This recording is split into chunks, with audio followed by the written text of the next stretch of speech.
या जीके वगैरह के क्वेश्चन में भी कुछ लोगों से पूछ लिए जाते हैं और हमें पता होना चाहिए किस चीज़ का क्या क्या पर्याय हैं। तो पर्याय के बारे में बात करें। अब आम की एक एक चीज़ के यूज़ के बारे में बात करेंगे। तो सबसे पहले फूल के बारे में बात करेंगे, जो उसमें फूल निकलता है, जो मंजरी है उसके बारे में बात करेंगे। इसकी तो जो मंजरी होती है वो शीतल होती है ना, रुचिकारक होती है। खा कर देखिएगा, हालांकि बहुत रेयर लोग उसको चखते हैं, क्योंकि सीधे हर कोई आम का है तो कच्चा आम खाता है या तो पक्का आम खाता है। ग्राही होती है, मतलब जैसे लूज मोशंस वगैरह टाइप की चीज़ें हैं तो वहाँ पर हम देखते हैं रोकती है चीज़ों को।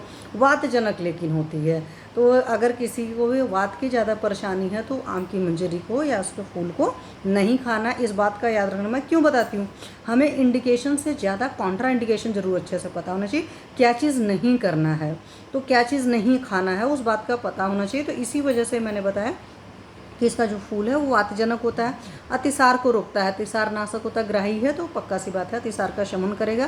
कफ और पित्त का भी शमन करता है। तो जो आम का फूल होता है वो कफ और पित्त उसका भी शमन करता है। प्रमेह का पेशेंट जो है, डायबिटीज़ पेशेंट है, वो खा सकता है। आपको पता ना कितनी अच्छी से खुशबू आती है, तो प्रमेह का पेशेंट अगर खाना चाहे तो उसको थोड़ा बहुत खा सकता है। थोड़ा बहुत क्योंकि नॉर्मली उसको कोई खाता होता नहीं है, पर खाने का शौक है तो खा सकते हैं आप।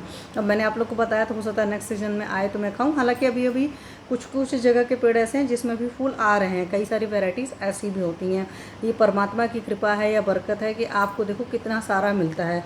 अपने लोग के यहाँ ही बहुत सारी वैरायटी होती है जो मार्च में तैयार होती है, कई सारी जुलाई अगस्त में भी तैयार होती है। नेचुरल फूड खाइए जो भी है। मैं वहीं से इसलिए बात कर रही थी। रक्त दोष का भी शमन करता है। तो जो आम का फूल है उसकी सिर्फ एक क्वालिटी ख़राब है, जैसे वात जनन का काम करता है। तो जिनका वात बहुत बड़ा है, जिनके अंदर बहुत ज़्यादा ड्राइनेस वगैरह की प्रॉब्लम है, वो आम के फूल का सेवन नहीं करेंगे। इस बात का ख्याल रखें। अदरवाइज़ अतिसार का पेशेंट भी ले सकता है, कफ और पित्त की परेशानियाँ जिनको है वो भी लोग ले सकते हैं। डायबिटिक पेशेंट भी आम के फूल का सेवन कर सकता है। मैं आम खाने की बात नहीं कर रही हूँ, आम के फूल की बात कर रही हूँ। और रक्त दोष का शमन करता है। तो ये सारी चीज़ें हैं। अब बात करते हैं कच्चे आम